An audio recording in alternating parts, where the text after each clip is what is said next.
F R Bs lose energy when they reach the earth, क्या ये बात सही है? हाँ बिल्कुल सही है। एफ आर बीज का फुल फॉर्म क्या था? फास्ट रेडियो बर्स्ट, जो हम लोगों ने सीखा था।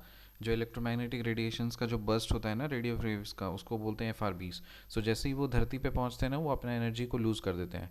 As F R Bs travel through galaxies and in between them they pass through hot gas which causes their low frequency radio waves to slow down more than those at higher frequencies, a phenomenon known as dispersion। क्या बात सही है? हाँ बिल्कुल सही है। As F R Bs travel through galaxy, जैसे F R Bs वो ट्रैवल करते हैं ना गैलेक्सी से, जो जैसे गैलेक्सी से ट्रैवल करते हैं तो बीच में क्या आ जाएगा? वो हॉट गैस से पास करना पड़ेगा। और जैसे ही वो हॉट गैस से पास करेंगे तो उसका जो लो फ्रीक्वेंसी रेडियो वेव्स है उसको स्लो डाउन कर देगा more than those at higher frequencies. जो लो फ्रीक्वेंसी वेव्स है ना, उसका स्पीड कम हो जाएगा।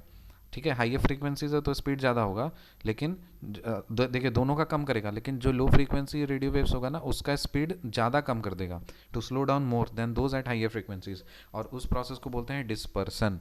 Sources of F R Bs के तीन सोर्सेज हैं। पहला है वाइट ड्वार्फ्स, दूसरा है न्यूट्रॉन स्टार्स, और तीसरा है कोलाइडिंग गैलेक्सीज।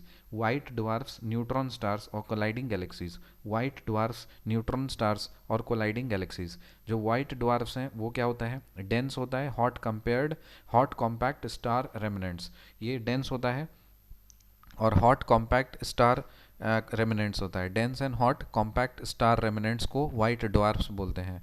न्यूट्रॉन स्टार्स क्या है? Massive star collapse. अगर मैसिव स्टार कोलैप्स होता है तो उसको न्यूट्रॉन स्टार्स बोलते हैं। और कोलाइडिंग गैलेक्सीज, तो सोर्सेस ऑफ एफ आर बीज क्या है? वाइट ड्वार्फ्स, न्यूट्रॉन स्टार्स और कोलाइडिंग गैलेक्सीज। जो वाइट ड्वार्फ्स होता है वो dense hot compact star remnants होता है।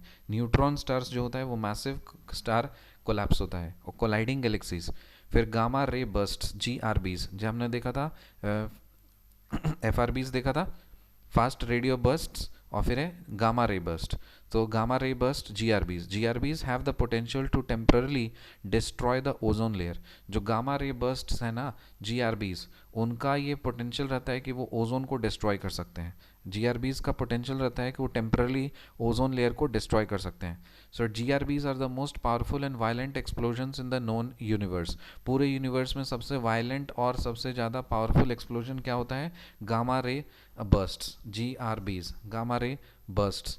GRBs are short-lived bursts of high-energy light which result from explosive events such as the birth of black holes and collisions between the neutron stars। GRBs होता है ना, short-lived bursts होता है, बहुत high energy का होता है, इतना ज़्यादा एक्सप्लोसिव और हाई एनर्जी का होता है तो ये ब्लैक होल को बर्थ दे देता है और न्यूट्रॉन स्टार्स का भी कोलिजन करा देता है। When GRB erupts, it becomes brightest source of electromagnetic radiation, brighter than a typical supernova। जो भी एक typical supernova होता है वो तो already bright होता है, लेकिन उससे भी ज़्यादा brighter हो जाता है ये जब कभी भी GRB burst erupt करता है। So when ERP erupts, it becomes the brightest source of electromagnetic radiation। electromagnetic radiation का सबसे ज़्यादा brightest source है ये। GRBs are known to ionize molecules at the bottom of the ionosphere but can also affect the entire ionosphere। देखो GRBs जो है ना, इनको ये जाना जाता है कि ये जो आयोनोस्फीयर के बॉटम पे जो मॉलिक्यूल्स होते हैं उसको वो आयोनाइज कर देता है, लेकिन पूरे आयोनोस्फीयर को भी अफेक्ट कर देता है ये। GRBs जो है are known to ionize molecules at the bottom of the ionosphere but can also affect the entire ionosphere. Quasi moon क्या होता है? Quasi moon, astronomers have discovered a new asteroid dubbed 2023 FW13। So astronomers ने क्या किया है? Discover किया है एक न्यू एस्टेरॉयड को, और उस एस्टेरॉयड का नाम क्या है? Dubbed 2023 FW13 along earth recently called quasi moon और क्वासाई सैटेलाइट। सो अर्थ पे रिसेंटली डिस्कवर किया है क्वासाई मून और क्वासाई सैटेलाइट, उसको हम लोग क्वासाई मून और क्वासाई सैटेलाइट बोलते हैं। So astronomers have discovered a new asteroid. Astronomers ने एक न्यू एस्टेरॉयड को डिस्कवर किया है जिसका नाम दिया है dubbed 2023 FW13 along Earth recently called Quasai Moon or Quasai Satellite। Quasai Moon orbits the Sun in a similar frame as Earth does but is only slightly influenced by Earth's gravitational pull। क्या बोल रहा है, जो quasi moon है ना, जिस तरह से अर्थ सूरज के भी चक्कर लगाता है, उसी तरह से क्वासाई मून भी सन का ऑर्बिट लगाता है सिमिलर फ्रेम में जैसे अर्थ लगाता है, but only slightly influenced by the earth's gravitational pull. So लेकिन वो क्या है ना, अर्थ के ग्रेविटेशनल पुल के द्वारा स्लाइटली अफेक्टेड होता है। समझ में आया? रिकैप करते हैं। FRBs lose energy when they reach the Earth. True. As FRBs travel through galaxies and in between them, they pass through hot gas, which causes their low frequency radio waves to slow down more than those at higher frequencies, a phenomenon known as dispersion.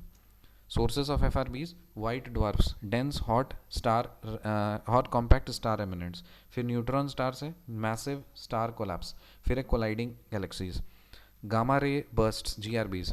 GRBs have the potential to temporarily destroy the ozone layer. GRBs are the most powerful and violent explosions in the known universe.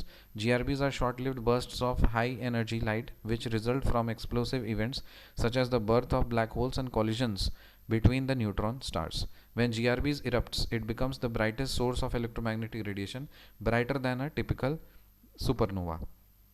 GRBs are known to ionize molecules at the bottom of the ionosphere but can also affect the entire ionosphere. Quasi moon क्या है? Astronomers have discovered a new asteroid dubbed 2023 FW13 along Earth, recently called quasi moon or quasi satellite. Quasi moon orbits the sun in a similar frame as Earth, but it's only slightly influenced by the Earth's gravitational pull. Bye.